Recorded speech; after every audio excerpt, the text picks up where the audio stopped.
서윤석은 2016년 4월 캐나다에서 막 6개월짜리 어학연수를 마쳤습니다. 당시 군대에서 막 전역하고 복학을 준비하는 복학생 마냥 모든 일에 자신감이 넘쳐 극심한 청년 취업난도 본인을 피해갈 것만 같았다고 합니다. 캐나다 어학연수의 경험을 살려 해외 취업을 준비했지만 개인 사정상 국내 취업으로 전향해야만 했습니다. 경제학과를 졸업한 서윤석은 총무, 인사 분야로 직무를 정하고 약 50여 개가 넘는 기업에 지원을 했지만 모두 불합격되었다고 합니다.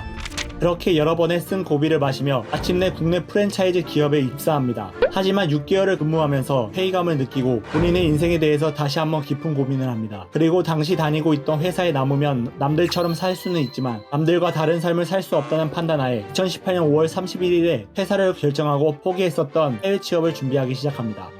박항서 열풍과 함께 제2세계의 공장으로 불리며 주목받기 시작한 베트남 취업을 목표로 해외 취업을 준비합니다. 해외 취업 준비를 도와주는 사이트인 월드잡 플러스를 통해 정보를 알아가던 중 K무브라는 프로그램을 알게 되어 지원합니다.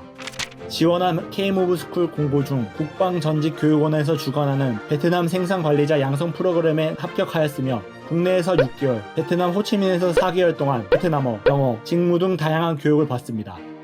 베트남어는 6개의 성조가 있는데 생각보다 어려웠으며 국내에서 공부했던 것과 달리 현지에서의 발음이 또 다르게 들려 무척 당황했다고 합니다. 하지만 모든 언어 습득 과정이 그렇듯 현지에서 친구들과 어울리다 보니 10%도 이해하지 못했던 것이 시간이 점차 지남에 따라 50% 정도는 이해할 수 있었다고 합니다.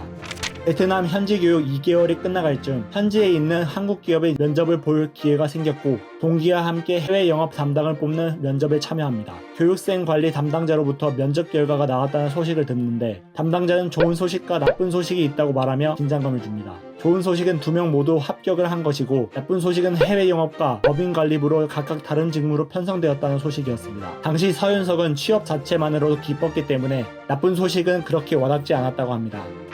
수습 3개월의 기간이 끝나가고 있는 서윤석은 업무에 잘 적응하여 수행하고 있다고 합니다. 물론 아직 모르는 것이 많고 실수투성이지만 베트남이라는 생소한 나라에서 베트남 사람들과 일하고 있는 본인이 스스로 생각하기에 대견하기도 하고 신기하다고 합니다. 그저 상상으로만 꿈꿔왔던 해외 취업에 성공하여 본인의 커리어를 쌓아가고 있다는 사실만으로도 만족스럽다고 합니다. 서윤석은 베트남어는 공부보다도 베트남 사람들을 직접 만나며 얘기해보는 것이 도움이 된다고 말하며 베트남에 오기 전에 미리 기본적인 문법, 단어, 문장 정도는 공부하라고 조언합니다. 서윤석은 해외 취업을 준비하는 후배들에게 한마디 해달라는 질문에 도전을 두려워하지 마세요. 실패를 두려워하지 마세요. 도전은 그 자체만으로도 아름답고 자신을 한 단계 성장시킬 수 있는 좋은 양분이 될 것입니다. 라고 답했습니다. 힘들다고 생각하면 모든 것이 힘들어집니다. 모두들 긍정적인 마인드로 지금까지 잘 해왔고 앞으로도 잘 될 것이라 믿어보세요. 분명 여러분이 생각한 대로 이루어질 것입니다. 지금까지 해외 취업자 성공 스토리 수상자 서윤석 편이었습니다.